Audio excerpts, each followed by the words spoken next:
Hi, everyone. I'm Ben Norton, and this is Geopolitical Economy Report. Today, I have the pleasure of being joined by two friends of the show, Radhika Desai and Alan Freeman, who are speaking to us from Russia.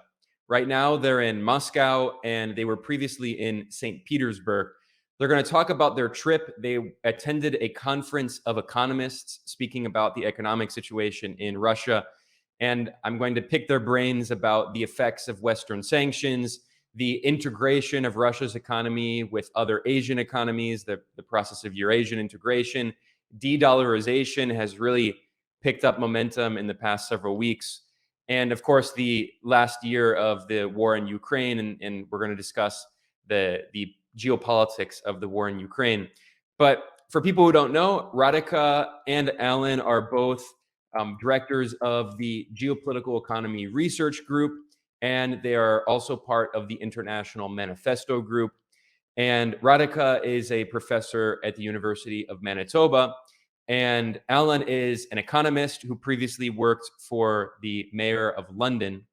Um, Radhika and Alan, can you just explain why you're in Russia, what your trip is about, and what, just in the first few minutes, what your overall takeaways thus far has been of your trip to Russia? Well, first of all, let me say that this trip is the result of a very, very long-standing set of collaborations that Alan and I has, and I should say Alan has an even longer connection with Russia than I have. But over the past 10 to 15 years in particular, we have worked very closely with several different sets of intellectuals and activists in Russia. And of course, once we started working with one or two, then that proliferated. So the reason we are here is because we were invited to attend several conferences. So the first one was the most important one, which is the St. Petersburg Economic Forum, and then growing out of that, we are also invited to give a couple of talks at the Valdai Club, whose conferences we have attended now and then finally I was invited quite separately to be part of a conference at the Higher Economics School, or the HES, which is a very prestigious economics focused university in Moscow. So I'm going to do that as well.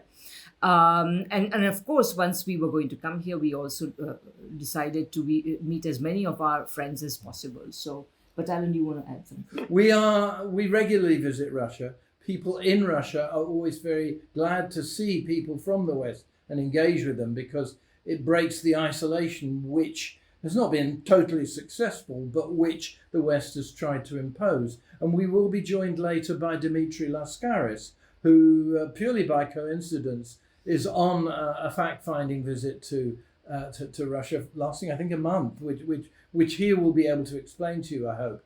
So that's part of the sort of dialogue. I should say, by the way, the sort of finicky thing, but this meeting was not the St. Petersburg Economic Forum.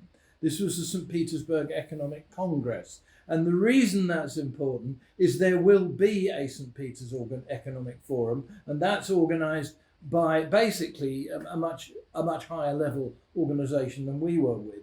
Nevertheless, the organization we were with, I find very interesting because the atmosphere in amongst economists, and for my sins, I am an economist, is very different to that you find in the West, and very different to that you even find in China, because actually in China, economics in the economics department is quite neoliberal. So what Xi Jinping and the leadership do is they basically go around that by establishing departments of Marxism.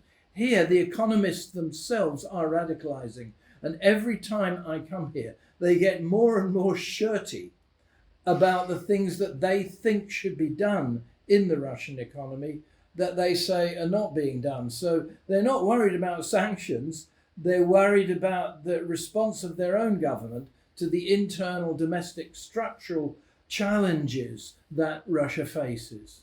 Yeah, so to just add a couple of things to what Alan was saying, basically the St. Petersburg Economic Congress, SPEC as it was called, is actually, while of course there were always your regular neoliberals that were there, but they were only a handful, whereas the overwhelming majority of the economists who were there were taking a distinctly anti-neoliberal position, recalling that actually state control, state direction, and state organized redistribution are the keys to Russia's economic survival in the face of sanctions, of course, and so on. So the overwhelming majority of economists were distinctly to the left, far to the left of what you hear, of course, in Western countries. And even, as Alan says, in China, because in China what happens is the entire spectrum is there. There are the neoliberals, and of course then there are the socialists and so on.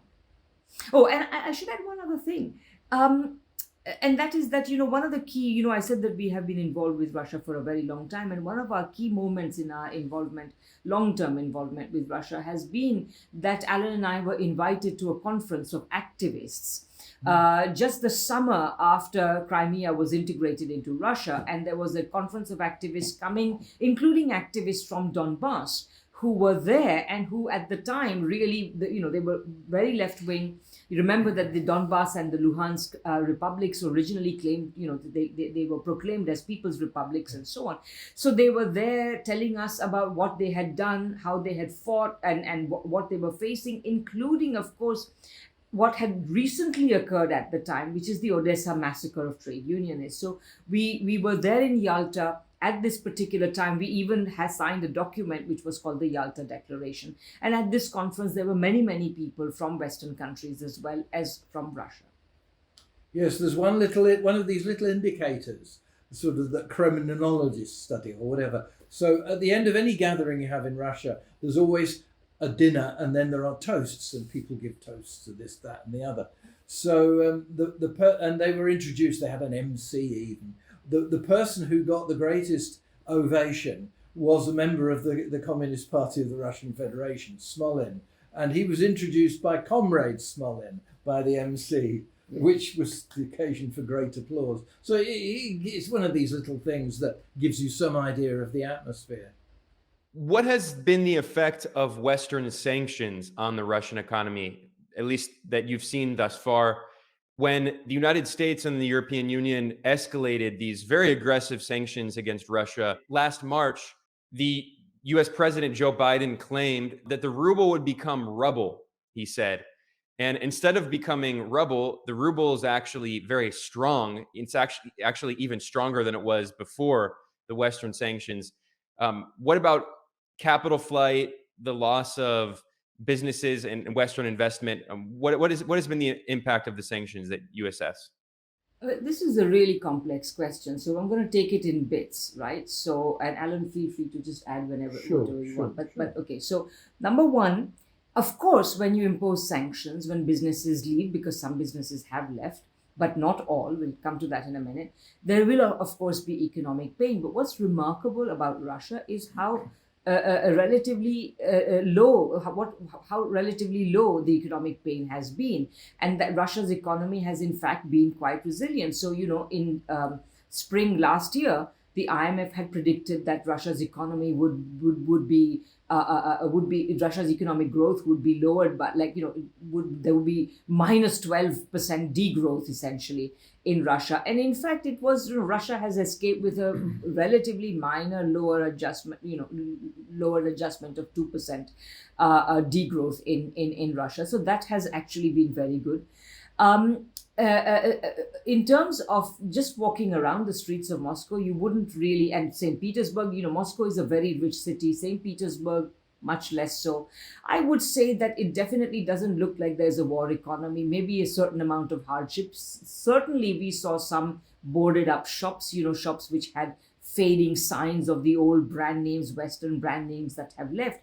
But, a lot of these brand names are still here. I've taken some pictures. Subway is here, Burger King is here, Citibank is here, and these are just, Benetton is here. I mean, there are so many Western brands which are still operating their shops here. So what you hear, what the impression one gets in the West is, there is, no brand names and so on, but actually many of them are there. I don't know exactly how, but they are there. As far as capital flight is concerned, there has been a considerable amount, and I would say that at least some of the economists we talked to, and we also had the good fortune of having a long conversation with Sergei Glaziev, which we'll be publishing soon. One of the things that he pointed out was simply that. While Russia has taken a number of measures to improve its resilience against sanctions, the central bank has, of course, has had to impose some capital controls, but it has tried to minimize capital controls as much as possible. The result has been that capital flight has been quite substantial. It was already great before the current conflict began, and it has increased to a considerable extent by about 50% more. So this, of course, needs to be dealt with, and we'll come back to that later on, Putin's policies and so on. But the fact of the matter is that a lot of people would say, why don't we prevent this capital flight from taking place? And this is not happening to the extent that is really necessary. And if such measures were taken, Russia would be even better off today. Yeah, I think that Russia is definitely on a learning curve. And it hasn't yet learned everything that it, in our opinion, and in the opinion of people we talk to, because we're not just, classic Westerners coming and telling the Russians what to do. We're reflecting what we've been told. They haven't done as much as they could, which is interesting because if there are problems, they're self-inflicted. It wasn't an effect of the sanctions.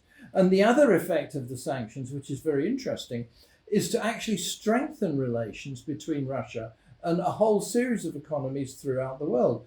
And these are not always the ones that you would have expected. So India-Russia ties are increasing dramatically. This meeting between Xi Jinping and Vladimir Putin was extremely dramatic, and I would say very comprehensive, because it basically outlined an entire program of joint initiatives, including cooperation on science and technology. Everybody's focusing on, well, will the Chinese give Russia arms?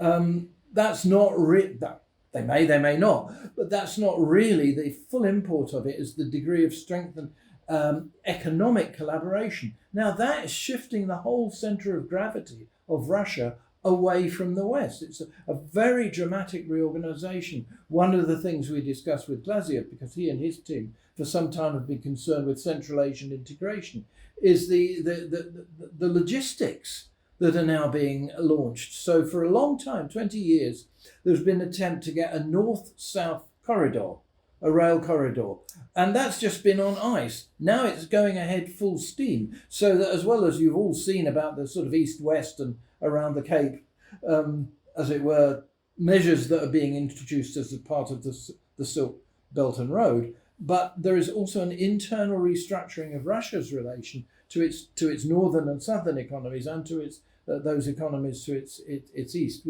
which is very significant. And we haven't heard the last of it by any means. Yeah, Alan, you mentioned the INSDC, the International North-South Transport Corridor. I think this is a very important infrastructure project that is not very well known in the West, but this is going to cut transit time from around 40 or 60 days, which goes through the Suez and the Mediterranean into Europe. Instead, the idea is to have trade that goes from Mumbai, the western coast of India, up through Iran and up to Russia. And this will also reduce significantly transit costs. This is a very significant project. It's been discussed for years, but in the past year, I know the development of this project has accelerated.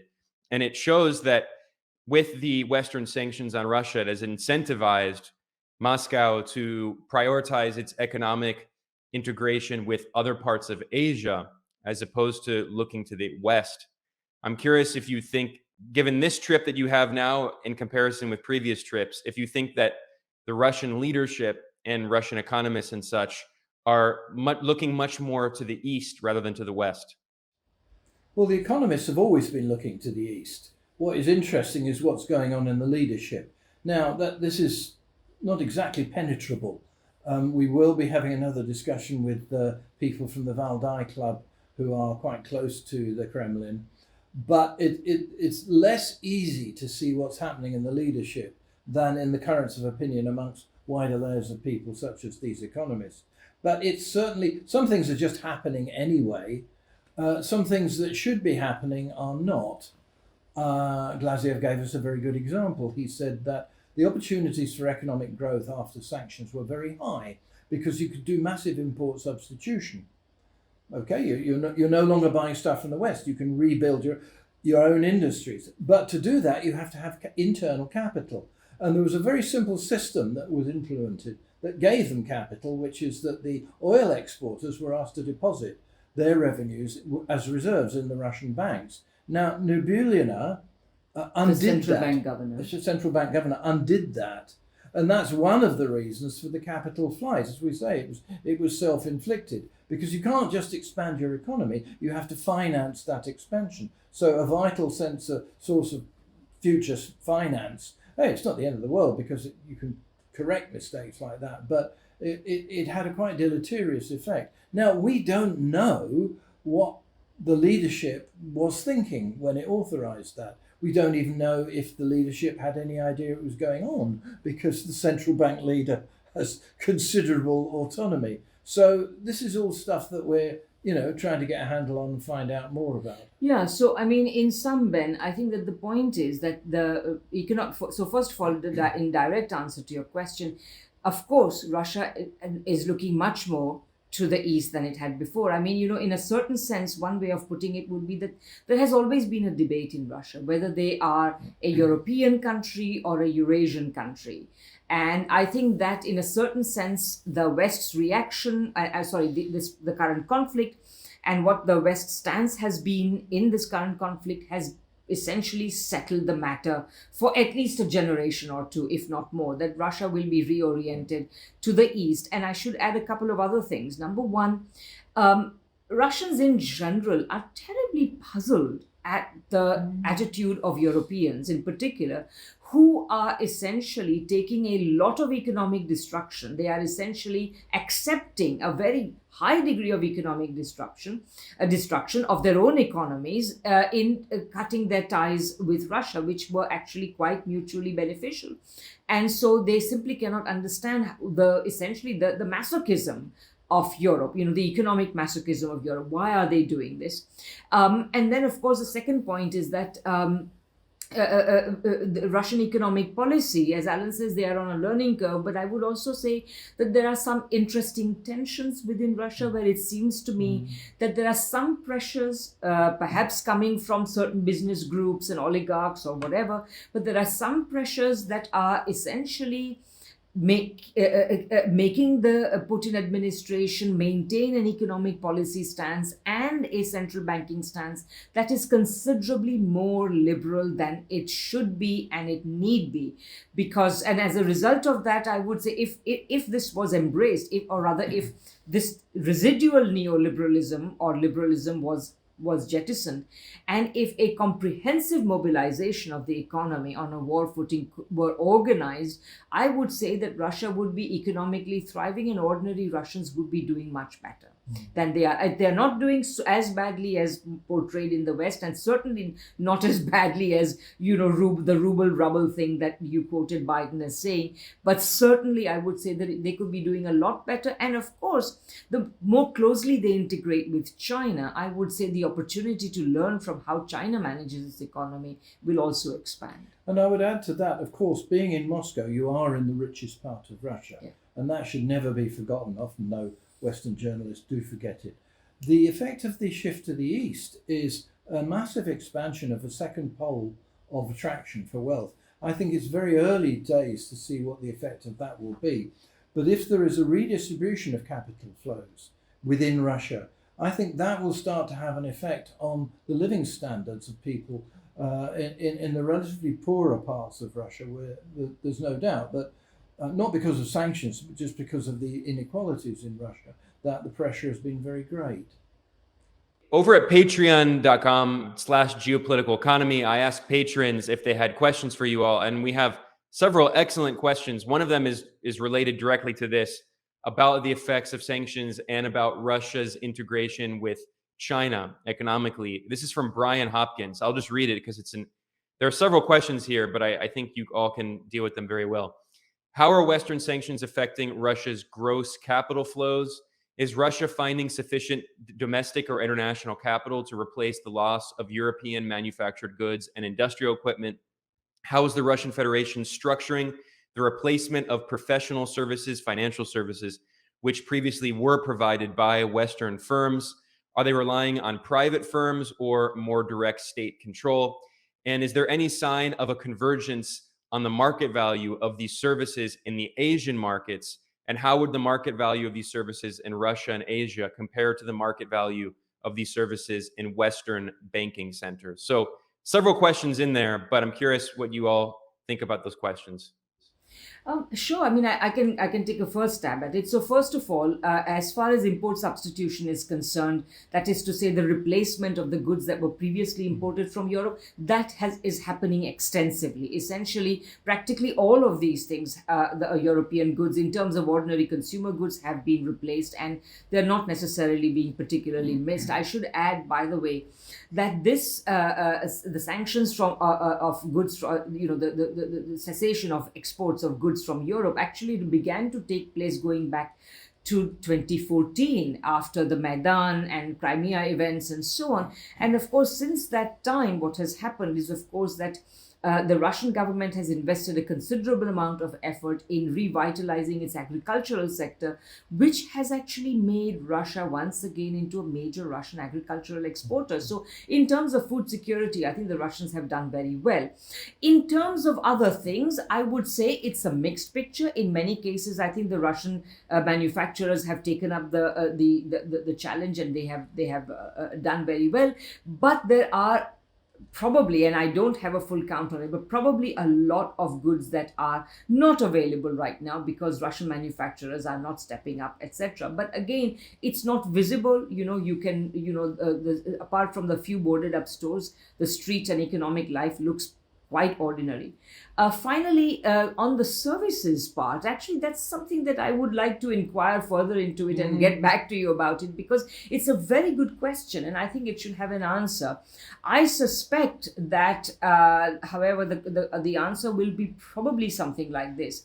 The services of Western professional services, business services, etc., have always been something of a, shall we say, a con trick, in the sense, or it has been a luxury that one could dispense with, because there are probably just as good professionals in Russia, but Western services were preferred, partly because the corporations commissioning them were Westerners, partly because of the aura that surrounds Western professional services, etc. So I suspect that a lot of Russian professionals have probably indeed stepped up. But in terms of whether their compensation today matches that which went to Western professionals, I suspect not, but it's something that one would have to get back on, get back to you on. Yeah. Yeah, I mean, there's a couple of things. People were quite disappointed that there was not a much greater investment in education, because one of the things that came out of the conference we attended is Russia does lag behind in high tech and in rates. And we saw many, and it was a very data intense conference, and we're going to try and persuade them to put the presentations on a website somewhere so that English readers can see and get them translated. We're also going to try and establish media dialogues where we'll have Russians speaking and being, in discussion with you guys, and we hope your guys will go and attend under the rubric of the International Manifesto. Yeah. Well, then under any rubric that we can get the discussion going, because there's so little dialogue and there's so little understanding of what's really going on. But there's a couple of points. One, I think that the historic threat of imperialism against Russia has been very centered on the division of Russia from China. It was a very conscious move, and there's some, in my opinion, very foolish moves by the Russians in the 50s in relation to China, which forced China almost, one might say, to take to go ahead with the Nixon visit and the opening and so on. That's being healed, and everybody's changing, and it's a very exciting period in world history, because what the Americans don't understand is their own imperialism. And if you're bombarding everybody with hard propaganda lies in which you say everybody else is jungle and we are the garden, one of the mistakes you must not make if you intend to lie to people, which I don't, but is to believe your own lies. And the Europeans and the Americans believe their own lies, which is incredibly stupid because they don't understand the deep-seated resentment that you found in the countries of the global south all over. I mean, on no other basis can you explain the reaction of African leaders which is very supportive of Russia, and the very distance that have been taken by Southeast Asian countries towards the Cold War against China. We're coming into a new world, whatever happens in Russia, and Russia always must be situated in the world. It's part of the world island. One last thing, which is a quite sensitive thing. The Russian military has always been a great driving force of science and innovation. I can remember as far back as 1987 when I was in Russia, and the only way you could get a colour television set was to buy it from the army, right? Because they had the military has production facilities. Now we do know that has been expanded, and a sort of, we might even call it a semi-command economy has been established over military supplies. But it's not wise to go around inquiring into this because, as the Wall Street Journal found, it can be construed as espionage. But you should bear in, and quite rightly, it's very sensitive. People should not have access. The West should not have access to what's going on in the military and the military supply industries, and we wouldn't intend to change that. But your listeners should bear in mind that the military is without doubt playing a driving force role in the economy as a whole. And we have no idea what the extent of that is. And one should add to that of course, insofar as the Putin government has in fact taken the advice of the progressive left-wing economists, etc., the economists that are talking about reorganizing the economy on a productive basis, with the state playing a big role in it. This has definitely happened in the military because not long ago the Russian government announced that it was essentially introducing Gosplan or central planning in the military production sector, which of course it needs to have. And I should also add, by the way, that yes, Alan is absolutely right. Of course, in the conference we saw a statistic after statistic which was complaining about how Russia has fallen behind in science and technology, in innovation products, in high-tech products, etc., etc.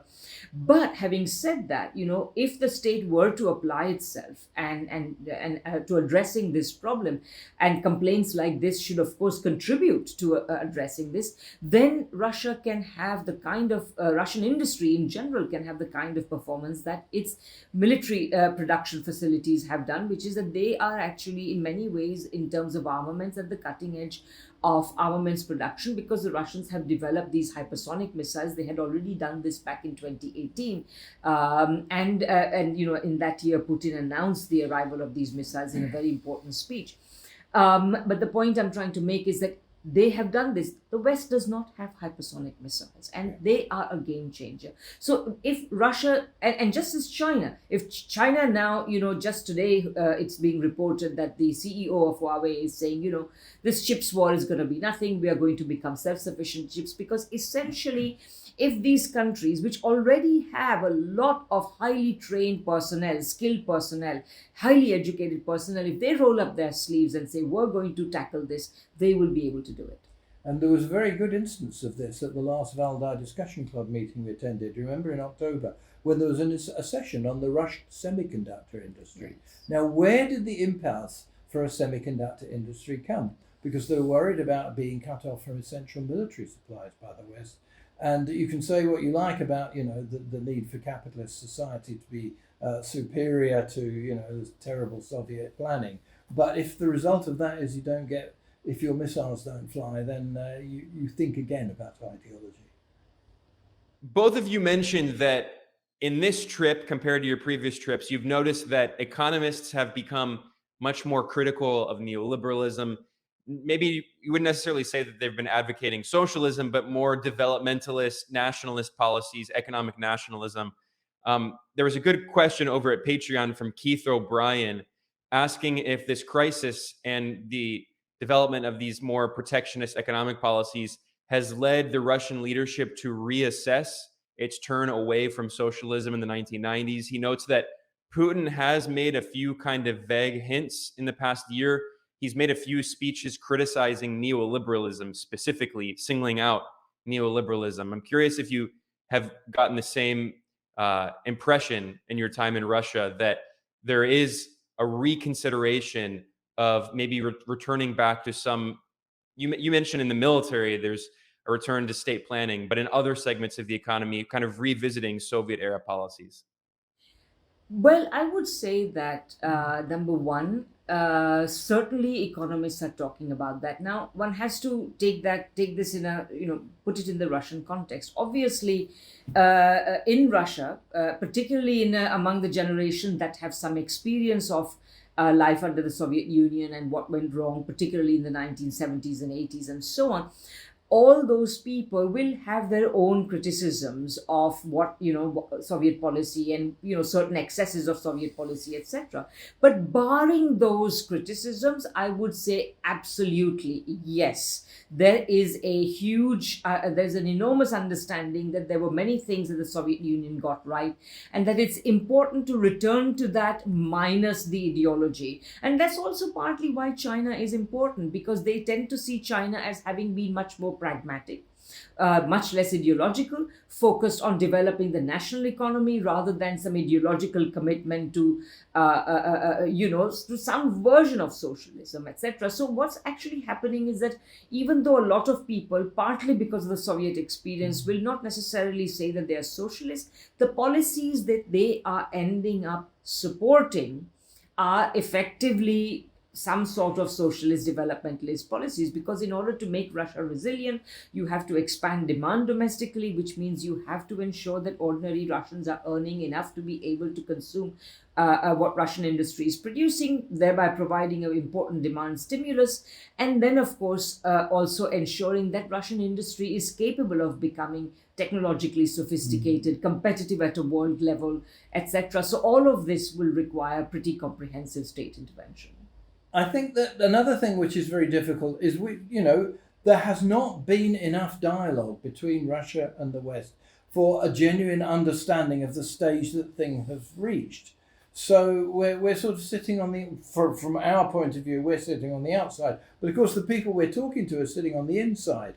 And what you will find in Russia is that the left tends to be highly critical of Putin. Now, the West has this crazy idea that because they're critical of Putin, they're critical of the war. Actually, it's the opposite. Their criticism of Putin is he didn't go all the way much earlier, he pussyfooted around, etc. But because of the stored up resentment, if I can put it that way, but there is, they want Putin in power. They don't want anybody else in power. That one should be totally clear about that. Support for Putin is like an all-time high, unlike the support for the leaders of the West, one might say. But because of that, you may get a certain amount of forcefulness in the way that people draw your attention to the weaknesses of the Putin leadership. And so, as the military loggers say, sometimes one must take it with a pinch of salt. But there is no doubt that there's a great deal of frustration that the opportunities that Russia now has are not being taken full advantage of. The other thing is the amazing creativity of the thinking that one finds among these people. Russia's intellectual capacities were always phenomenally high, and they actually increased under the Stalinist era. It's a great mistake to think that people stopped thinking under Stalin. They didn't. They thought even more creatively. So one really needs to digest all these papers and what they're saying. What's experimental philosophy was one of the ones that I was particularly attracted to. So there's a lot going on. It's a very productive, intellectually productive time, and one hopes politically productive time in Russian life. And from speaking with people in Russia, what is your impression, especially among the older generations, of how they view the Soviet Union? A poll from 2020 found that 75% of Russians considered the Soviet era the greatest time in their country's history. And that was acknowledged even by the Moscow Times, which is an anti-Putin, pro-Western newspaper. Do you think that people call it nostalgia, but in many cases it's not nostalgia, it's actually just recognizing that there were social programs and forms of support that existed then that don't exist at the same level today, not just among the political leadership, but among average Russians? Do you think that there is this kind of desire to return, maybe not entirely to the Soviet Union, but to many of its policies? I think that the thing that most affected people's attitudes to the Soviet Union is the social programs, because they lived through the experience of shock therapy, which was absolutely dreadful. I mean, it's now being characterized by some people as an economic genocide. That the actual level of life expectancy fell by 3 years. So people were killed by those policies, quite literally. And what was done was the removal of the social programs, the removal of health, the removal of care, the removal of various social security, of education, and so on. That's what people, I think, are overly nostalgic for and want back. They want it back. I mean, when they say 73% think that things were better under the Soviet, what they mean is they think they're worse now. If you've got what they think is worse is the social provision. I think that people are not so keen on planning, because planning was done out of necessity in ways that were, how can I put it, difficult to live with. People managed to do it, find ways around with it. But I think if you say, another poll which said, do you want to go back to state planning, you may get a different response. Yeah, and I'd like to add 2 or 3 points to that. I mean, number one, and most broadly, I would say that a lot of people in Russia today would agree with the two statements that Putin made about the Soviet Union, that the dissolution of the Soviet Union was the greatest geopolitical disaster in history, and that really refers to the fact that the Soviet Union, when it existed, was a great power. It was one of two big powers in the world. And the reason for that power was, of course, the fact that the Russians had made a revolution. So that's the first take of his statements. And the second of his statements is also quite interesting. He said that those who do not wish to bring back those who do not feel nostalgic about the Soviet Union have no heart, but those who wish to bring it back have no head. So the point being that there was something good about it, but I think that the new way of going around creating a prosperous, broad-based prosperity in Russia would have to involve different methods. So in that sense, I think that the feeling among Russians is, I would say, something like that. And the loss of great power status certainly is felt more widely, because at the moment, this is, essentially Russia is being treated. I mean, ordinary Russians are completely puzzled at the Russophobia in the West. And it's not, the criticism is not against Putin, as you know, it's against Russia and Russians as well. Russian artists have been banned in the West, and books are being banned in the West, and so on and so forth. Another point that I think one should make in this regard, in terms of, are people feeling nostalgic under the pressure of sanctions? Will Russia become much more of a planned economy, etc., of necessity? And I think the answers are yes. One way of thinking about this whole question of whether the Russians are going to go back to the Soviet era or not is the following. Essentially, if you think about it, what we have seen in terms of actually existing socialism in our world, that is beginning with the Russian Revolution, continuing with China, Vietnam, Cuba, etc., these are really forms of opposition to imperialism. And opposition to imperialism must necessarily take the form of increasing the productive capacity of your own society. So it has to be developmentalist. It can't just be, an equal sharing of poverty. You have to bring your society and its productive ability up to a point where it is able to afford broad, prosperity in order to create legitimacy, and then also to have the industrial power to defend itself eventually, both economically and, of course, militarily. So in many ways, imperialism, actually existing socialisms have been the product of imperialism. And because imperialism continues to essentially sort of, although it is declining, it continues to fight for its life, fight for its right to impose itself on the rest of the world, as the West, led by President Biden's United States, have been doing. This means that the rest of the world still needs some version of socialism, and therefore it is inevitable that Russians will find their own way to some version of that if they are going to withstand this assault by the West and by the United States. Have you seen the impact of de-dollarization in your time in Russia, the use of other currencies? And in the past few weeks alone, just in March and February, we saw a significant escalation of the attempt to de-dollarize. We saw countries like Brazil sign an agreement with China to do bilateral trade in their local currencies. We see that India is also doing bilateral trade in rupees. Is that something that you've seen, maybe new payment systems, the use of the mirror system in Russia?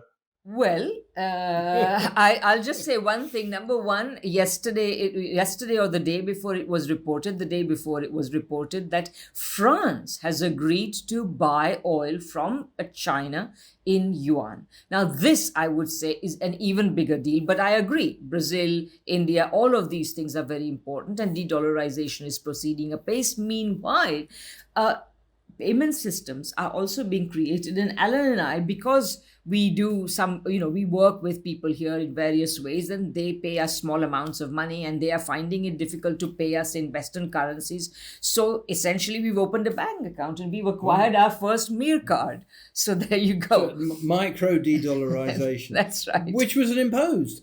People were not able to pay us, even honoraria. So, but it was a very interesting experience because it's a highly advanced system. It integrates with your phone, with your SIM card, with everything else. I mean, of course, one always says nice things about a new system in the first flash of purchase. So we'll get back. But I think that the Russians seem to be coping perfectly well. I have been, having been out and about, going to cafes, restaurants, shops, etc. People are paying with their cards everywhere and so on. So they have their own independent, perfectly good financial system. And what about the Russian political system? There was a question about this over at Patreon from Michael, and he noted that, in the West, Putin is portrayed as this maniacal villain who controls everything. But you've mentioned that there is internal criticism. There's a dynamic political culture inside Russia, a debate going on. How do you see Russian political life and the political debate going on? Well, I would say that in Western countries, particularly at the beginning of the special military operation, we were shown these images of young people protesting, and there is no doubt that there is a section of society that is critical of the war. This would particularly include, I would say, some of the relatively more affluent people, some of the professional managerial class who have deep links with Western societies and so on.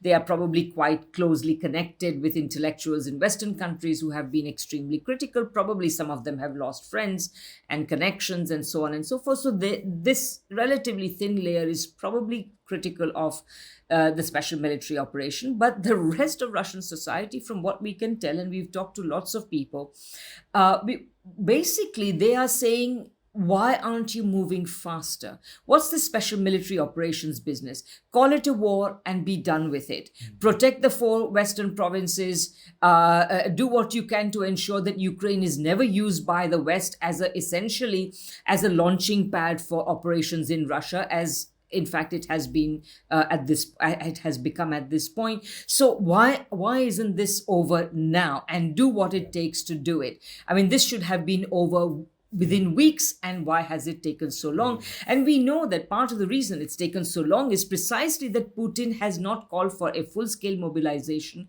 of the population in terms of recruitment, and nor has he called for a full-scale economic mobilization. And some would say, if necessary, if that's what it takes to end this quickly, do it now. And this is what this is the nature of the criticism that we feel is the main criticism here. And many would say that, and of course, I should also add that from what I can tell, without a full-scale mobilization, there's a perfectly good rationale for the policies being pursued by Putin in the war and his generals in the war, which is to lose as few lives as possible, which also should be underlined. I do read a lot of mainstream Western media just because I need to know what they're saying.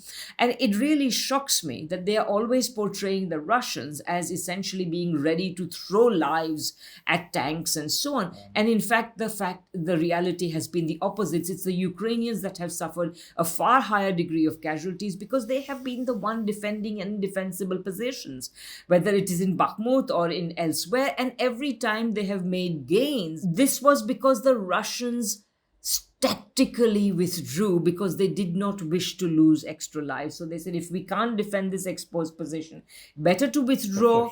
And Kherson, that's right, that's the one, Kherson. Yeah. Better to withdraw than to lose lives. And this is what is being portrayed as Ukrainian triumph.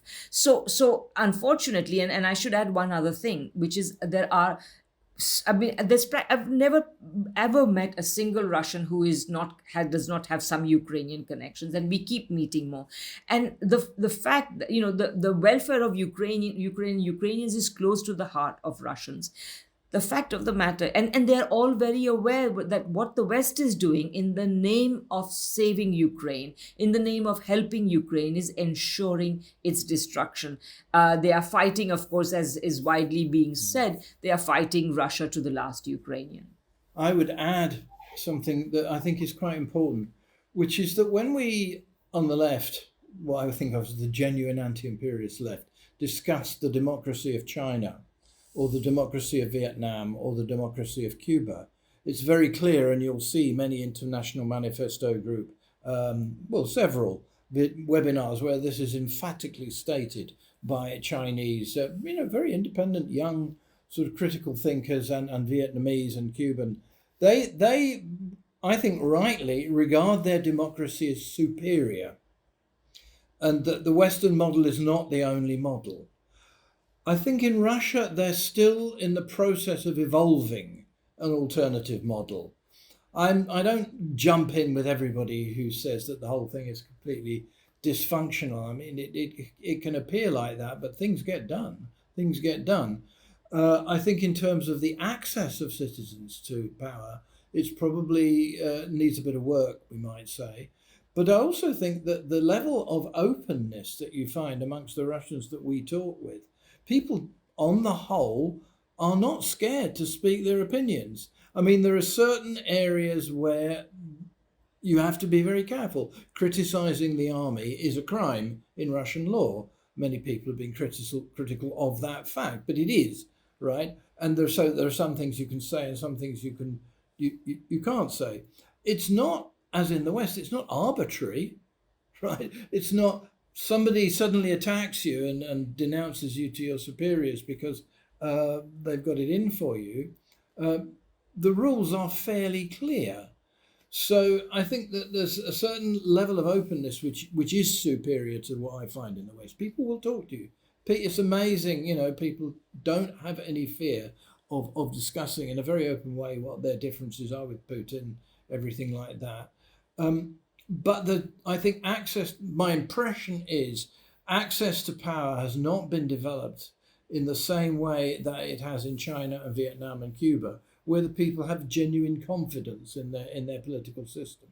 No, I mean, Russia is on a long learning curve. I should also add that, earlier you were asking about the reorientation towards China. And I would say that, Russia has spent the last many centuries being quite oriented towards Europe. I mean, from the days of Peter the Great and Catherine the Great and what have you, Russia has oriented itself to the West. And this is going to require a certain degree of reorientation, but the reorientation is ongoing from that point of view as well. And then in terms of Russian politics and democracy more generally, it will be interesting. Of course, next year, I believe, is going to be an election year. So again, and naturally, this war, this conflict, whatever you want to call it, is going to be the essential backdrop to that. So it will be interesting to see. Putin has not yet declared that he will run, but he will probably almost surely run again. And if his popularity keeps up the way it is right now, he's going to win again. and the question then will become, what happens thereafter. One final point I would make is that, one of the interesting papers in the conference that we attended, given by one Professor Kleiner, was very interesting. He said, that some economies can be managed, from a sort of a macro level at the grand centralized level.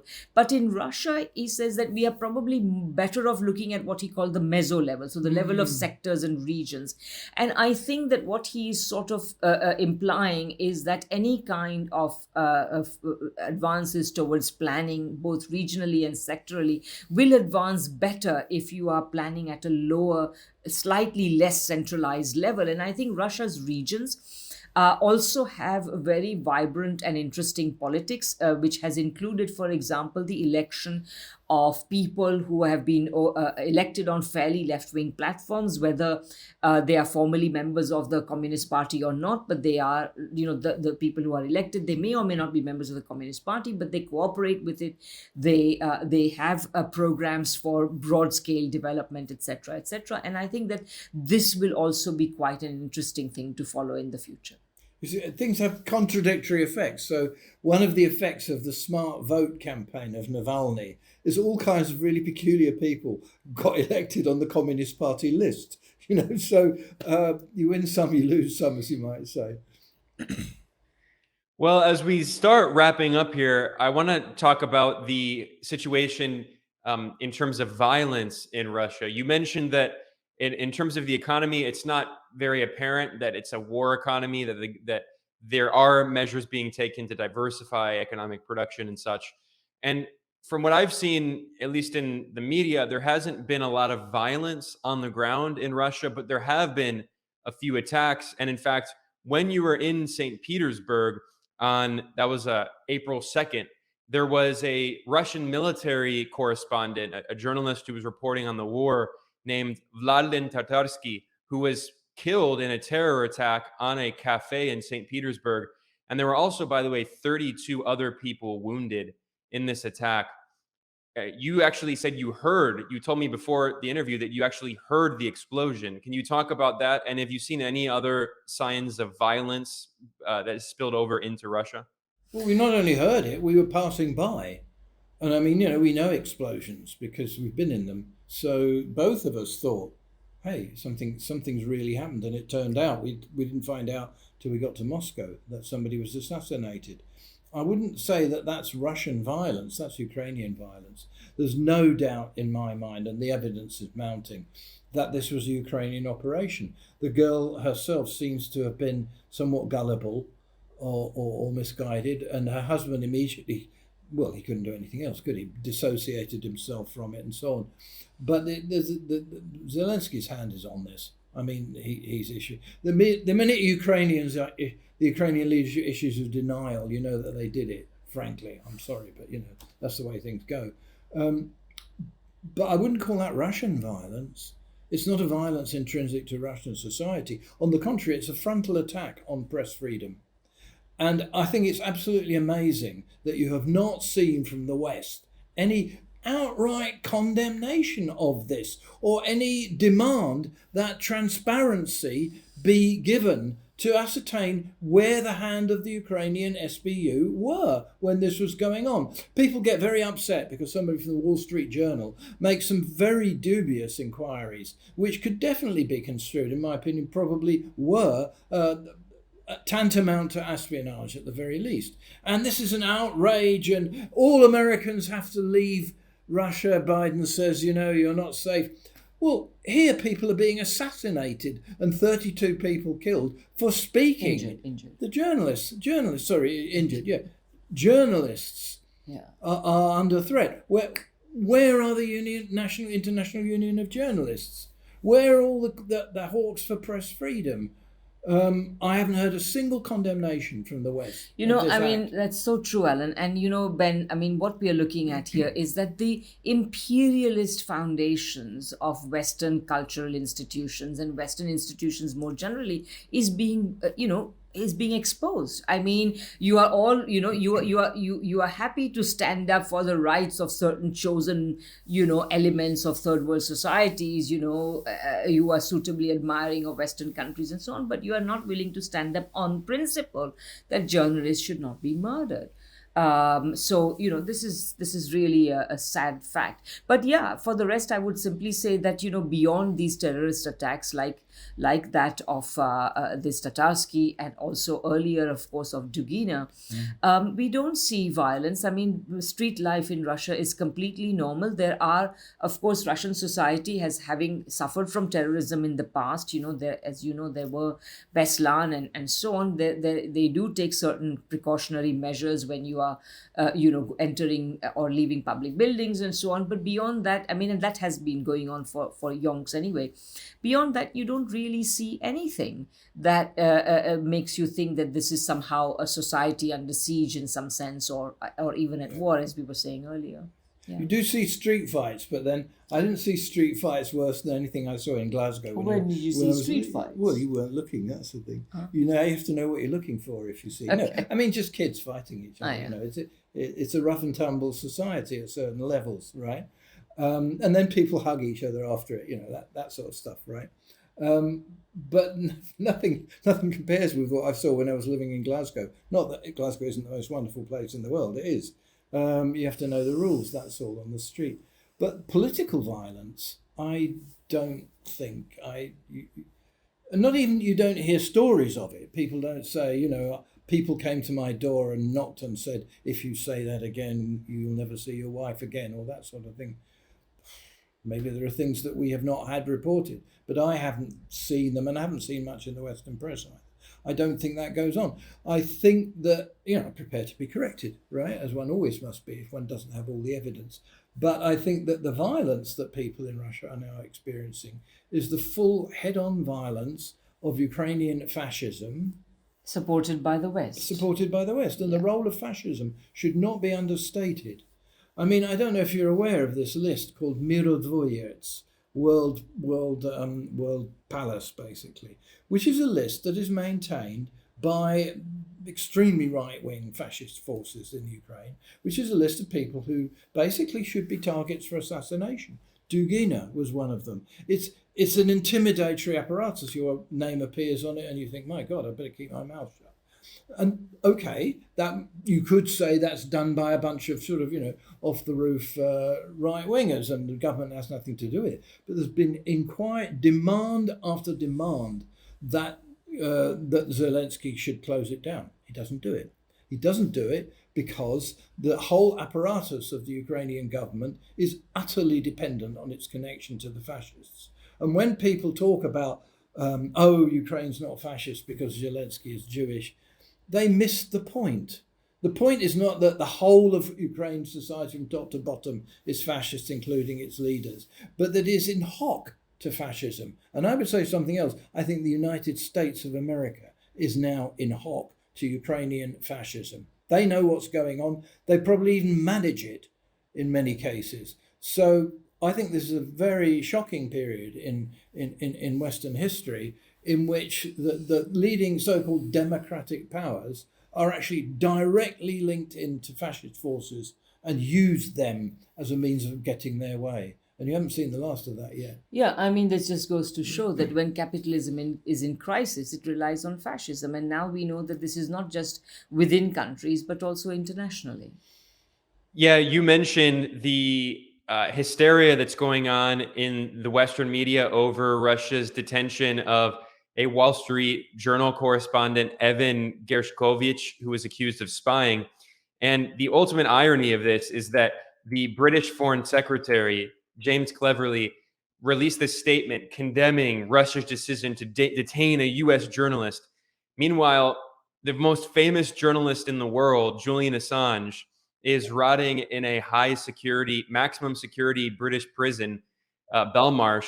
And the top UN expert on torture has said that he's been subject to psychological torture, Julian Assange. So the imperial hypocrisy is very difficult to overstate. But just as we conclude here, we're already at an hour, so I'll just ask one final question. Are there any other topics that we didn't discuss that you think it's important for our audience to know about Russia?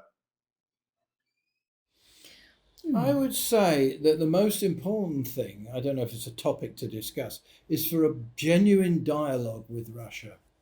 And I think that people like yourself and ourselves can do something. One of the things we want to do is to find Russians who are willing to speak in panels with Western interlocutors, or they can be interlocutors, I don't mind which way it goes, and get some kind of discussion going. Because it's extraordinary if you look at, say, Venezuela, there's discussions every which way about what's happening in Venezuela. And the West has a very high level of consciousness about what's happening in the West. People in the West just don't know what's happening in Russia. And they should be speaking to Russians. There's no other way to find out. And I think also that, there is a very big spectrum of opinion. There is a spectrum of opinion of, although bulk of the people in Russia, like we were saying, are broadly supportive of the war, they also have very interesting perspectives and interesting ways of looking at it. And there are also people who are, taking positions quite close to that in the West. So they all exist, and they are all having their say in Russia today. Yeah. What will be needed, though, is tolerance, because you can't talk to a country which has been through a completely different history to your own and expect that people will just come out with things that confirm your prejudices. You're going to hear things you don't like. Actually, I would say more than tolerance. I think that the West needs to have curiosity about Russia, just like, Ben, the questions you posed and the questions that your Patreon subscribers have posted. I think that's the sort of curiosity we need.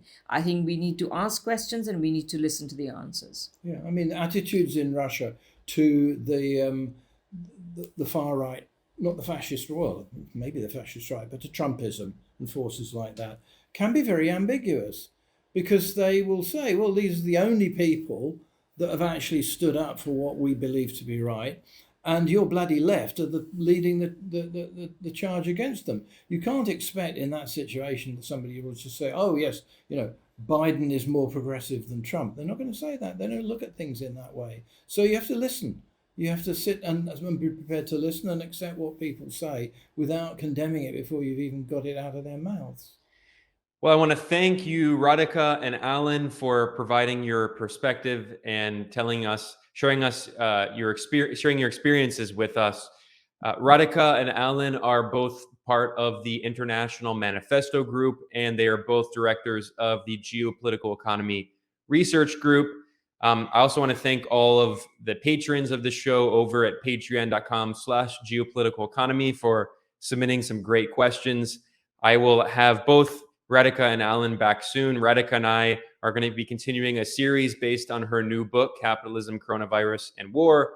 And she also has her program here, Geopolitical Economy Hour. So I'm sure she'll be talking more about her experience in Russia and the proxy war in Ukraine. I want to thank everyone for watching or listening, and I'll see you all next time.